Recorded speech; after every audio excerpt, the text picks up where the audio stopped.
My friend kept insulting me in public until someone filmed her doing it. Oh my god, Emma, you're really going to wear that to Jake's party? Sarah's voice cut through the busy Starbucks like a knife, loud enough that the barista looked up from the espresso machine. I mean, I get that you're going for the whole I gave up vibe, but maybe try a little harder? For all of us? I felt my cheeks burn as our friend group, Mike, Jessica, and Alex, shifted uncomfortably at our corner table. This was supposed to be a quick coffee catch-up before Jake's birthday party tonight. Instead, it had turned into another public dissection of everything wrong with me, courtesy of my best friend since freshman year. It's just a casual sweater, I mumbled, tugging at the soft gray cardigan I'd actually spent 20 minutes picking out this morning. The party's at his apartment, not some fancy. Casual is one thing, but looking like you rolled out of bed is another. Sarah's laugh had that particular edge to it that made my stomach clench. I'm just trying to help. Someone has to tell you these things. That's what real friends do, right guys? She looked around the table expectantly. Mike studied his phone screen intensely. Jessica suddenly became fascinated with stirring her latte. Alex cleared his throat and mumbled something about needing to use the bathroom. This had become our routine over the past 4 months, ever since graduation. Sarah had landed a marketing job at some trendy startup downtown, complete with a corner desk and an Instagram-worthy wardrobe. Meanwhile, I was still sending out resumes and working part-time at a bookstore, living in the same cramped studio apartment I'd had since junior year.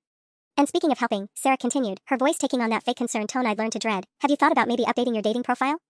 I mean, no offense, but avid reader and coffee enthusiast aren't exactly setting you apart from every other basic girl on the apps. Sarah, maybe we should, Jessica started. No, she needs to hear this. Sarah waved her off. Emma's been single for what, 8 months now? Ever since Trevor dumped her. We broke up mutually, I said quietly, though we both knew that wasn't entirely true. Right, mutually. She made air quotes with her perfectly manicured nails. Look, I'm just saying, maybe if you put a little more effort into yourself, you wouldn't have to keep making excuses for why guys don't call you back. The coffee shop suddenly felt too small, too hot. I could feel other customers glancing our way. An older woman at the next table was openly staring now, her expression somewhere between concern and secondhand embarrassment. I should probably head home and get ready, I said, starting to gather my things. See? This is exactly what I'm talking about. Sarah's voice rose another octave. You always run away when someone tries to give you honest feedback. How are you supposed to grow as a person if you can't handle a little constructive criticism? My hand shook slightly as I shoved my wallet back into my purse. 3 months ago, I'd tried talking to Sarah privately about these helpful comments, telling her how much they hurt. She looked at me like I'd grown a second head and said I was being way too sensitive and that she was literally the only person who cared enough to be honest with me. Maybe she was right. Maybe I was being too sensitive.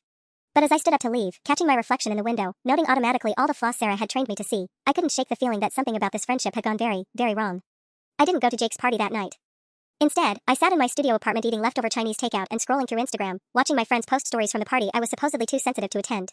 There was Sarah in a stunning black dress, arm draped around Jake as she made some animated gesture toward the camera. Mike and Alex doing shots in the kitchen.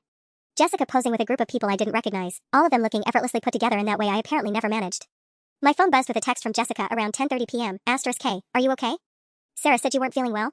*. Of course that's what Sarah told them. Not that she'd spent 15 minutes systematically tearing apart my appearance and dating life in front of a crowded coffee shop. Just that I wasn't feeling well, like I had some convenient stomach bug that explained my absence. I typed and deleted 3 different responses before settling on, *, just tired. Have fun. *. The worst part wasn't even Sarah's comments anymore, it was how normal this had all become. How our friend group had learned to just sit there and let it happen, avoiding eye contact like witnesses to a car crash they couldn't prevent. When had we all agreed this was acceptable? Sunday morning brought another text, this time from Sarah herself, *, missed you last night. Jake's party was amazing. Coffee later? I found this article about interview outfits that might help with your job search, 2 hearts *. The heart emoji made my stomach turn.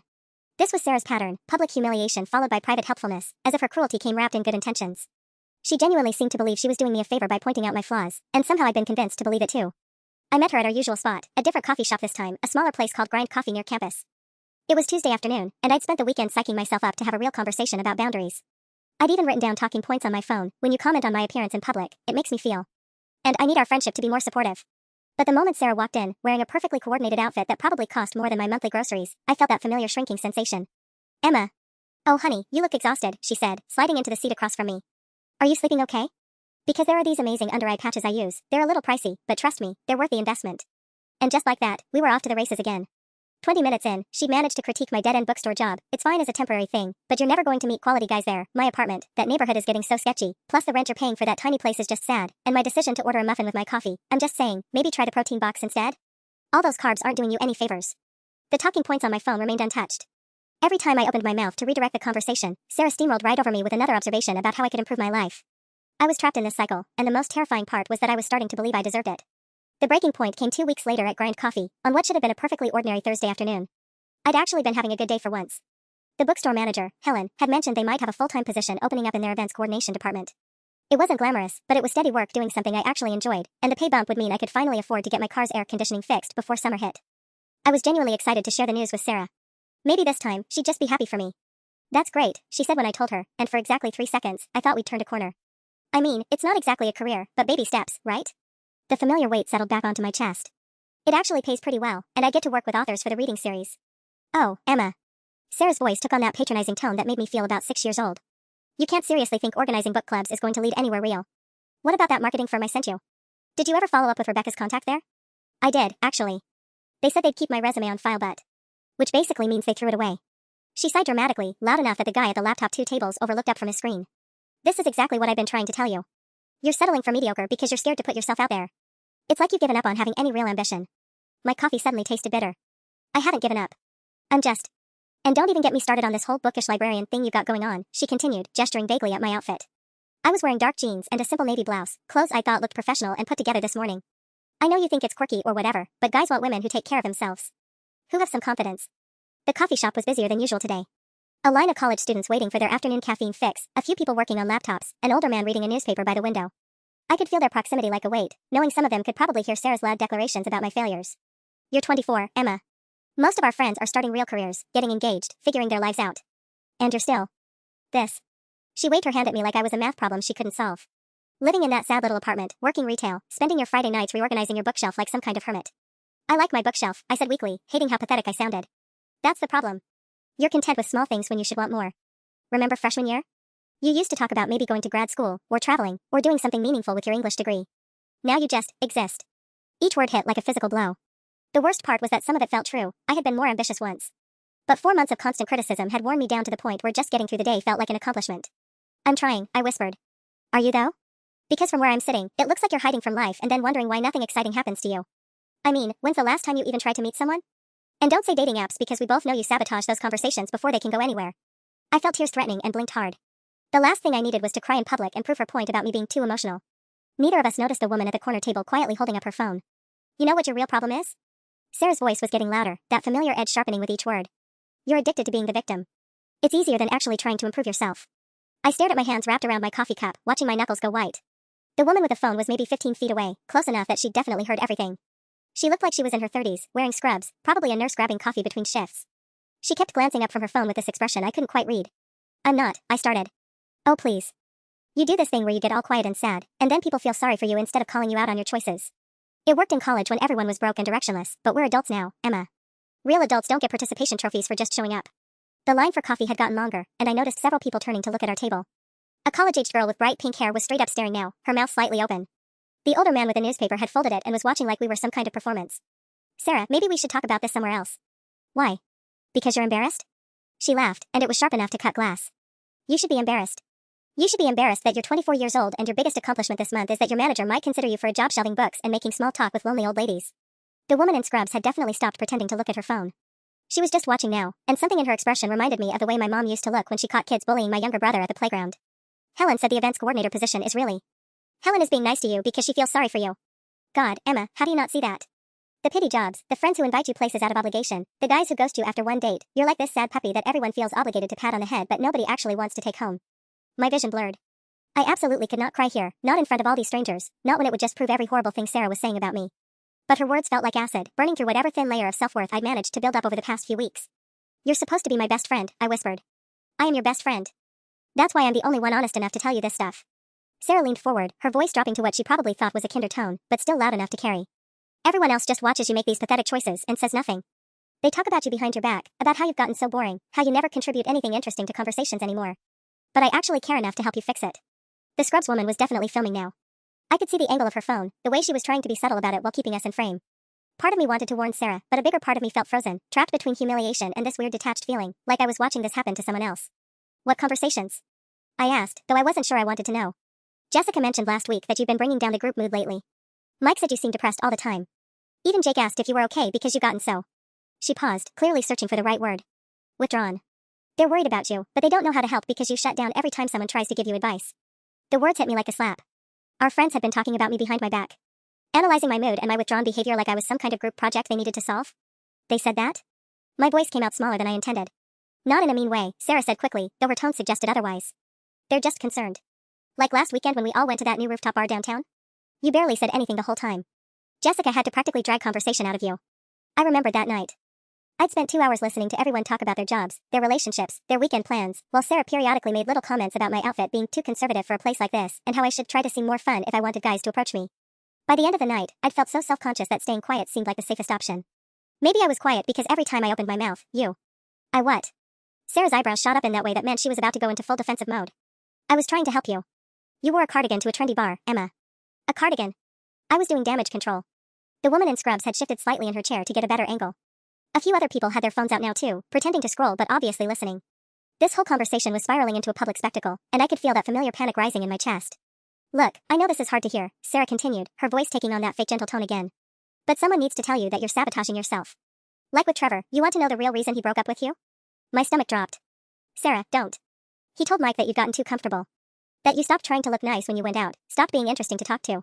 He felt like he was dating a roommate, not a girlfriend. The coffee shop went quiet around me. Even the espresso machine seemed to pause. I could feel every pair of eyes on our table, watching my humiliation play out in real time. He never said that, I whispered, but even as I said it, I wondered if it might be true. Mike didn't want to tell you because he thought it would hurt your feelings. But maybe if you'd heard it 6 months ago, you could have done something about it. Instead, you've just gotten worse. The woman with the phone was leaning forward now, her expression shifting from concern to something that looked almost angry. She'd stopped trying to hide what she was doing, her phone was pointed directly at our table, and she was recording everything. I think maybe I should go, I said, reaching for my purse with shaking hands. See? There it is again. Sarah's voice rose triumphantly, like she'd just proven her point. The second someone tries to have a real conversation with you, you run away. This is exactly what I'm talking about. You can't handle any kind of feedback without falling apart. You're not giving me feedback, I stopped myself. What was the point? She'd just twist whatever I said into more evidence of my inadequacy. I'm trying to save our friendship, Sarah said, loud enough that the barista looked over with concern. I'm watching my best friend turn into this sad, boring person who blames everyone else for her problems, and I'm the only one who cares enough to do something about it. The college girl with pink hair had pulled out her phone too. So had the guy with the laptop. I was surrounded by strangers documenting my breakdown, and Sarah was completely oblivious, too caught up in her performance to notice our audience. That's when I realized something that made my blood run cold. This wasn't happening because Sarah cared about me. This was happening because she enjoyed it. The look on Sarah's face as she delivered that final blow, there was something almost gleeful about it. Like she was feeding off my visible distress, growing more animated with each cruel observation. How had I never noticed that before? You know what? Sarah continued, her voice carrying across the increasingly quiet coffee shop. I've been protecting you for months. Do you know how many times I've had to make excuses for your behavior? Like when you flaked on Jess's birthday dinner because you said you were too tired, but we all knew you just didn't want to get dressed up and be around her work friends? I was actually sick that night, I said weakly, though even I could hear how unconvincing I sounded. Right. Sick. Those air quotes again. Just like you were sick when we invited you to that networking event last month. And busy when Mike asked if you wanted to be his +1 to his company's holiday party. You've turned down so many opportunities to actually improve your social life that we basically stopped trying. Each example felt like evidence in a court case I was losing. The worst part was that I could see how it looked from their perspective, a series of declining invitations, missed opportunities, withdrawal from the group. What I couldn't explain was how each of those events had felt like a minefield where I'd inevitably say or wear or do something wrong, giving Sarah more ammunition for her next helpful critique. Maybe if you all would just, I started, but Sarah cut me off. Would just what? Enable you? Pretend like it's normal for a college graduate to have zero ambition and zero social skills? She leaned back in her chair, arms crossed. I refuse to do that. Real friends don't just watch their friends fail without saying anything. The woman in scrubs had stood up now, phone still recording, and was walking slowly toward our table. I caught her eye for a split second, and she gave me this tiny nod, like she was trying to communicate something. Support, maybe? Or just acknowledgement that what she was witnessing wasn't normal friend behavior? Sarah, I tried again, my voice barely audible. Can we please just? And another thing, she steamrolled over me. This whole victim routine you do? It's exhausting. Every conversation becomes about how hard everything is for you, how nobody understands you, how unfair life is. Do you know how draining it is to be friends with someone who brings down the mood every time they open their mouth? The barista had stopped making drinks entirely now. The college girl with pink hair was recording from her table. Even the older man by the window had his phone out. I was trapped in this horrible moment, watching my humiliation being documented by strangers while my best friend systematically destroyed what little self-worth I had left. I don't do that, I protested, but even as I said it, I wondered if she was right. Had I become some kind of emotional vampire, sucking the joy out of every gathering? You absolutely do that.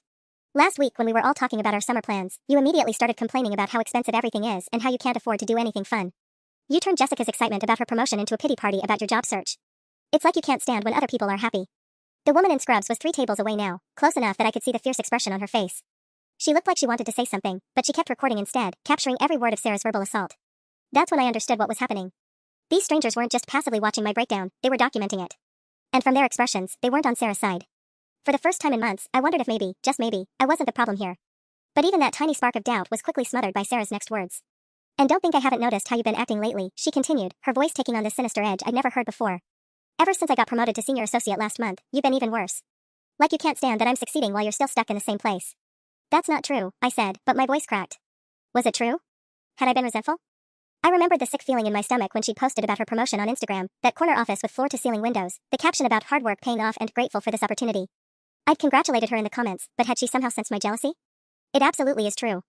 When I told you about the raise, 23,000 more than what you make at that bookstore, by the way, you could barely manage a smile. And when David asked me to move in with him, your first response was to point out that his apartment is pretty expensive for someone who's only been at his job for 6 months. Like you were hoping it wouldn't work out. My cheeks burned. I had said that about David's apartment, but not because I wanted their relationship to fail. I'd been worried about Sarah rushing into something serious with someone she'd only been dating for 2 months. But now, hearing it played back, I could see how it sounded. I was just concerned. You were being negative, like always. Sarah's phone buzzed and she glanced at it, her face lighting up.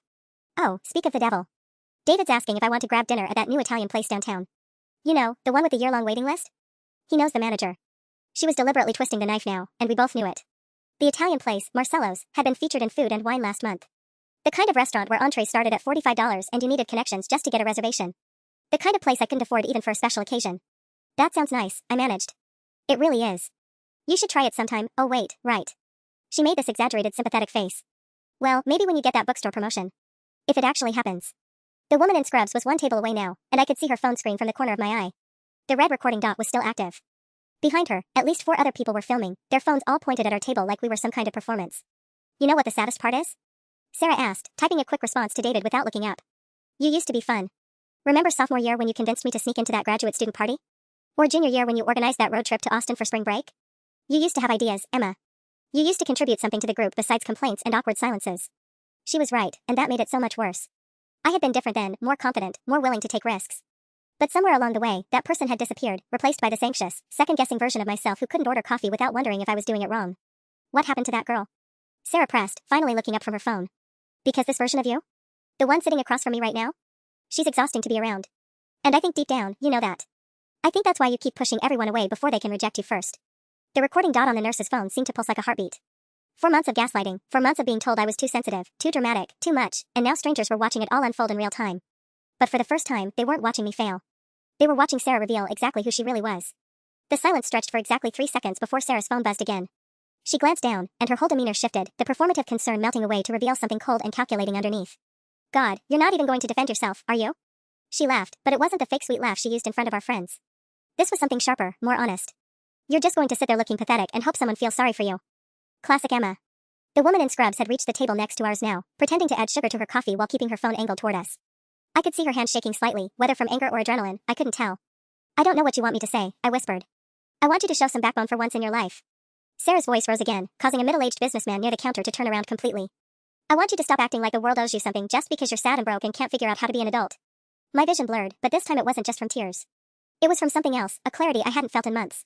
Because suddenly I could see what the woman with the phone was seeing, a 24-year-old girl systematically destroying her supposed best friend in public, feeding off the humiliation like some kind of emotional vampire. Remember when you used to date Marcus senior year? Sarah continued, oblivious to our growing audience.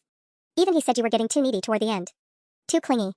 He told Alex you'd text him like 15 times a day asking where he was and what he was doing. That's not, I started, but then stopped. Marcus had broken up with me 3 weeks before graduation, claiming he needed to focus on his career. I'd never heard anything about excessive texting. Alex told Mike, Mike told Jessica, Jessica told me. That's how these things work, Emma.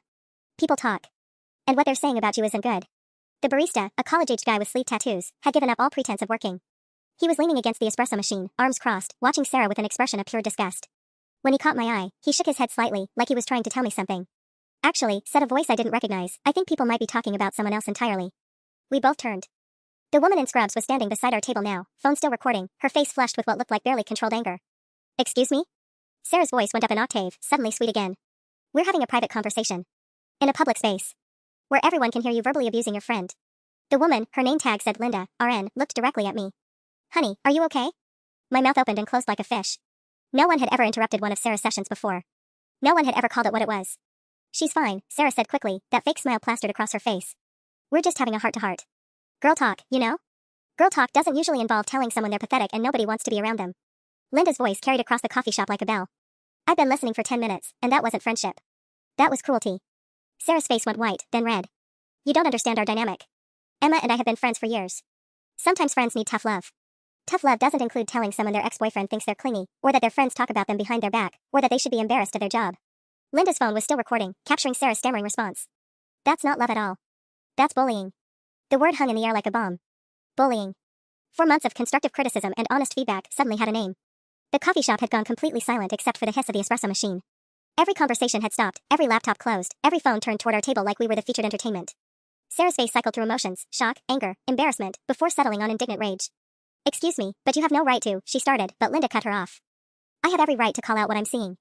Linda's voice was steady, professional, but there was steel underneath. "I work in pediatric oncology.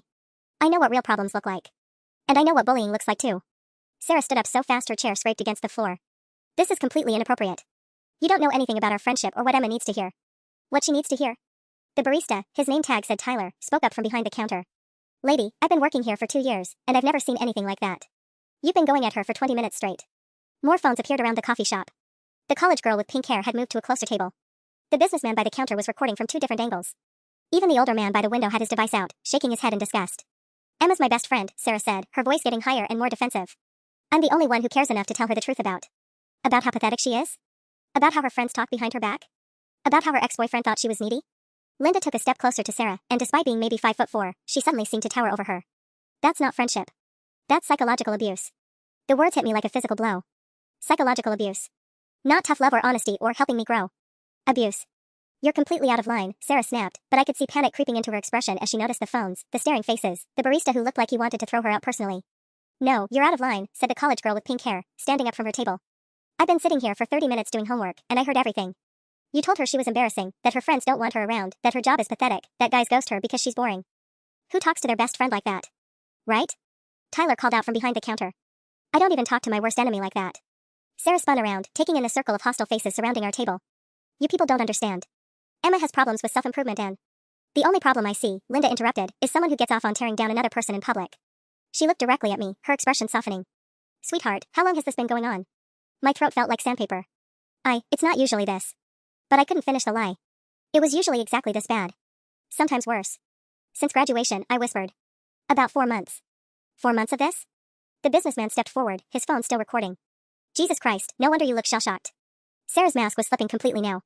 Gone was the concerned best friend persona, replaced by something ugly and desperate. "You're all making this into something it's not. Emma knows I care about her. Don't you, Em?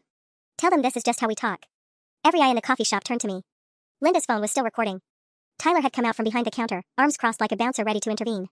The college girl was filming from 3 feet away, her expression fierce and protective. For 4 months, I'd been told I was too sensitive, too dramatic, too emotional. That I couldn't handle feedback or criticism or honesty. That I was sabotaging myself and bringing down the group and pushing everyone away. But looking at the faces around me, strangers who'd witnessed 20 minutes of what I'd been enduring for months, I saw something I hadn't seen in Sarah's eyes for a long time. I saw people who actually cared about my well-being. "No," I said quietly, my voice growing stronger with each word. "This isn't how friends talk. This is cruel." Sarah's face went completely white. The silence that followed my words was deafening. Sarah stared at me like I'd slapped her, her mouth opening and closing without sound. Around us, phones continued recording, capturing this moment that felt like the most honest thing I'd said in months. "Emma," Sarah's voice came out small and shaky, all the bravado suddenly gone. "You don't mean that. You're just upset because you spent the last 20 minutes telling me I'm pathetic in front of a room full of strangers?" I stood up, my legs surprisingly steady. "Because you told everyone here that my friends talk about me behind my back and that my ex-boyfriend thought I was clingy? Because you called my job embarrassing and said I should be ashamed of my life? I was trying to help." "No." The word came out stronger than I'd ever heard my own voice.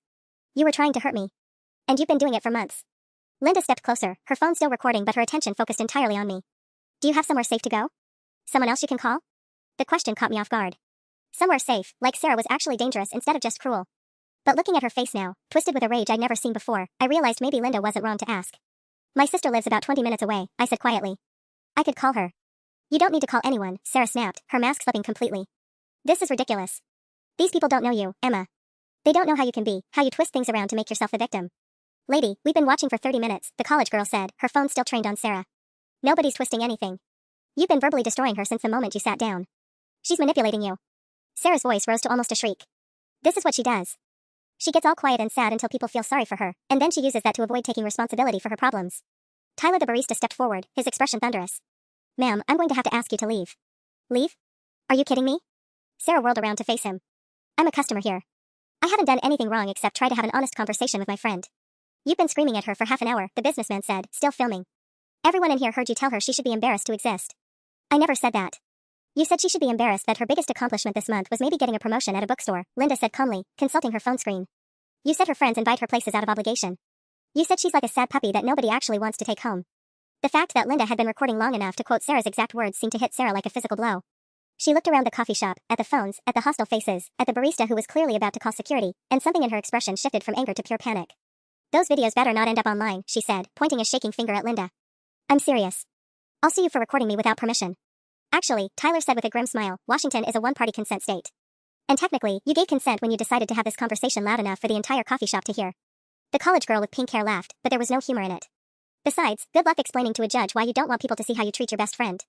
Sarah's face cycled through about 6 different emotions before settling on something that looked almost calculating.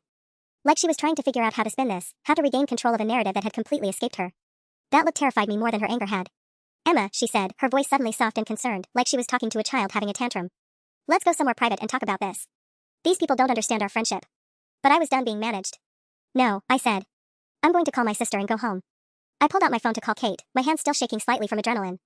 Sarah watched me dial like I was defusing a bomb, her face cycling between panic and rage. "Kate? Hey, it's me. Are you busy?" My sister's voice was warm and concerned, asking if I was okay, but Sarah suddenly lunged forward and grabbed my wrist. "Don't call her," Sarah hissed, her fingers digging into my arm hard enough to leave marks. "You're being completely irrational right now. Kate's going to think. Get your hands off her." Tyler appeared beside our table so fast I barely saw him move. "Right now." Sarah dropped my wrist like it had burned her, but the damage was done. Every phone in the coffee shop was now capturing her grabbing me, and the collective intake of breath from our audience was audible. "Emma? Emma, what's happening?" Kate's voice came through my phone speaker, loud enough for people nearby to hear. "Did someone just tell someone to get their hands off you?" "I might grind coffee on university," I said, stepping back from Sarah. "Can you come pick me up?" "Something happened." "I'm already in my car," Kate said, and I could hear her keys jingling. "Stay on the line with me." "Are you safe right now?" Linda stepped between me and Sarah, creating a physical barrier. "She's safe. There are plenty of witnesses here." "Who is that?" Kate's voice was sharp now, protective in a way I hadn't heard since we were kids and she used to scare off playground bullies for me. "A nurse who saw what happened," I said, looking at Linda gratefully. "Her name's Linda." "Linda, this is Kate, Emma's sister. Thank you for looking out for her. I'll be there in 15 minutes. Sarah had gone completely white. The reality of the situation seemed to be hitting her all at once, the phone's recording, her grabbing me, my sister on the way, a room full of strangers who'd witnessed her systematic takedown of her supposed best friend. "This is insane," she said, but her voice had lost all its earlier conviction. "Emma, you're destroying our friendship over nothing. These people don't know you like I do."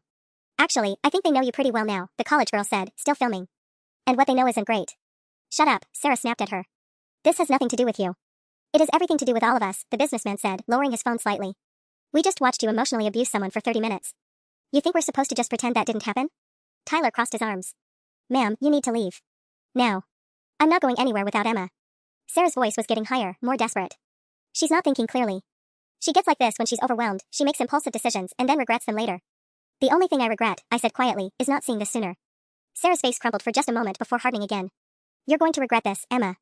When you're sitting alone in that pathetic apartment tonight, wondering why nobody calls you anymore, you're going to remember that I was the only one who cared enough to help you." "That wasn't help," Linda said firmly. "That was systematic psychological abuse disguised as friendship." "And frankly," Tyler added, "if Emma's other friends are anything like you, she's better off without them." Sarah whirled on him.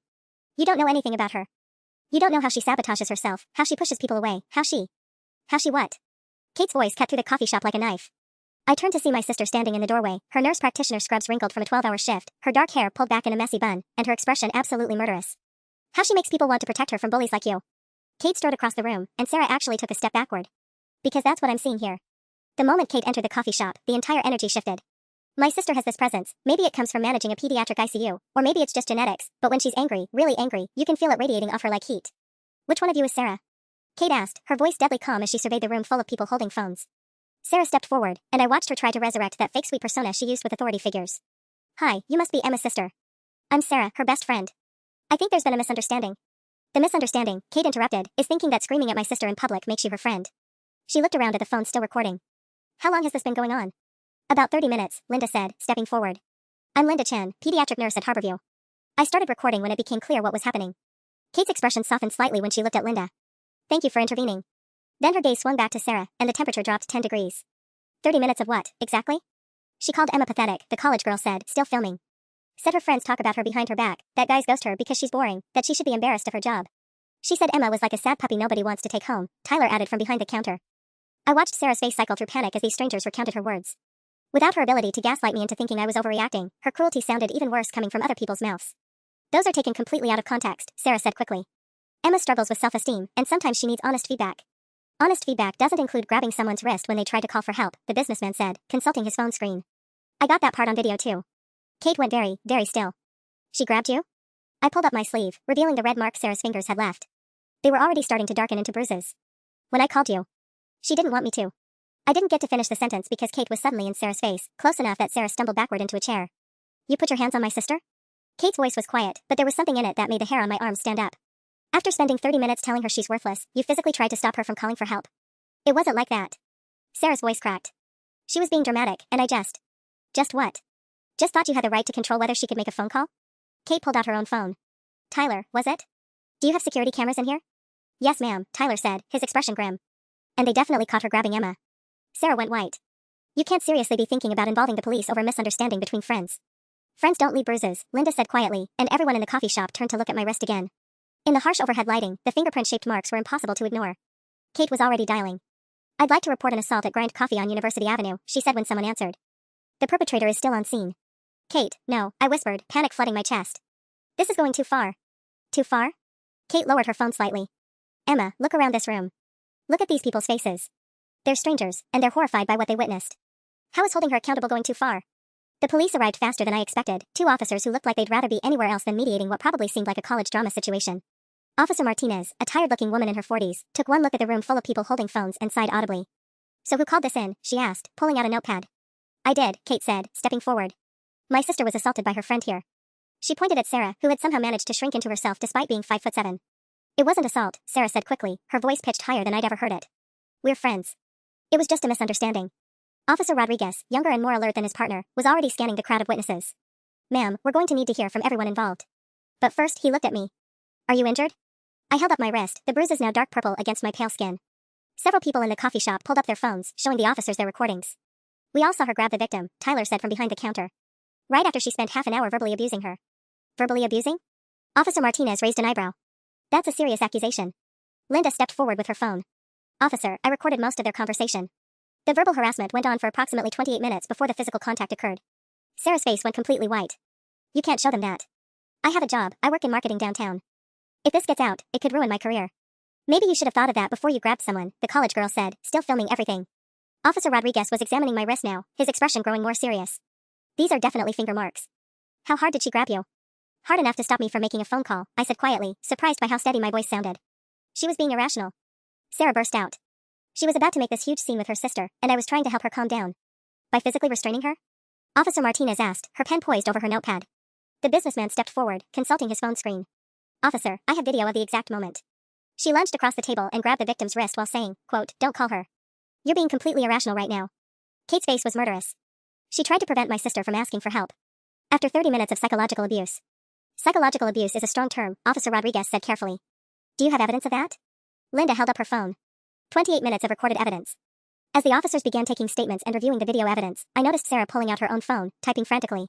Her face had gone from white to red, and she kept glancing at the door like she was calculating escape routes. Sarah? I said quietly. Who are you texting? She looked up, and for a moment, her mask slipped completely. David. And Jessica. I'm telling them what really happened before these people post their videos online and make me look like some kind of monster. What really happened? Kate's voice was dangerously quiet.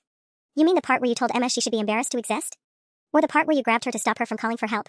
Sarah's typing became more frantic. They don't understand our dynamic. Emma's always been oversensitive, and if she tells them her version. Her version? Linda interrupted. We have your version. It's all recorded. Every cruel word you said is documented. The reality seemed to hit Sarah all at once, that there was no spinning this, no gaslighting her way out, no convincing everyone they'd misunderstood what they'd witnessed with their own eyes. And that's when she did something that made my blood run cold. She smiled. Not a sweet smile, or even a fake one. A cold, calculating smile that told me she just figured out her next move. You know what, Emma? Sarah said, her voice suddenly calm as she put her phone away. You're right. I have been cruel to you. And I'm sorry these people had to witness that. The officers looked up from Linda's phone footage, clearly not expecting this sudden shift. Kate's eyes narrowed. Even Tyler paused mid-statement, sensing something was off. But since we're being honest, Sarah continued, that awful smile never wavering, maybe these nice people should know why I've been so frustrated with you lately. My stomach dropped. Sarah, don't. Did you tell them about the money, Emma? She looked around the room like she was addressing a jury. About the $1,200 you borrowed from me 3 months ago that you still haven't paid back? Or about how you've been lying to our friends about why you can't afford to go out? Heat flooded my face. The money, I'd borrowed it for my security deposit when my landlord raised my rent, and I'd been paying her back $50 at a time. We'd agreed on that payment plan. But the way Sarah said it made it sound like theft. We agreed on monthly payments, I said weakly.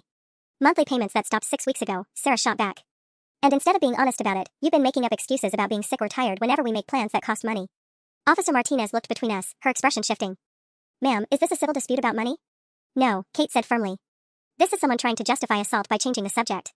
But I could see doubt creeping into some of the faces around me. The college girl was still filming, but her expression was less certain now. The businessman had lowered his phone slightly. Sarah pressed her advantage.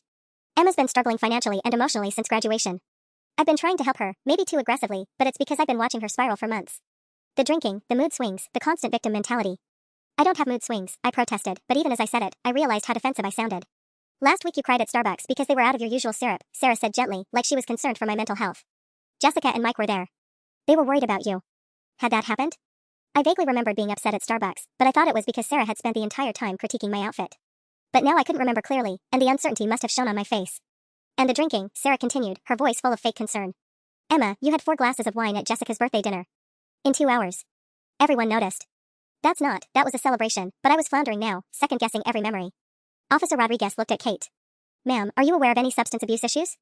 There are no substance abuse issues, Kate said, but I heard a note of uncertainty in her voice. She lived 20 minutes away, worked 12-hour shifts. How could she know for sure? Linda stepped forward, her phone still in hand. Officers, regardless of any personal issues between these women, I recorded 28 minutes of systematic verbal abuse followed by physical restraint.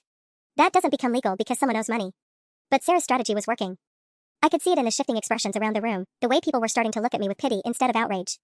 The drunk, unstable friend who couldn't pay her debts, being helped by someone who'd finally reached her breaking point. I never meant to grab her so hard, Sarah said, her voice breaking perfectly. I was just scared she was going to call Kate and worry her over nothing. Emma does this, she gets overwhelmed and calls her sister in the middle of the night, making everything sound like a crisis. Kate's face went very still.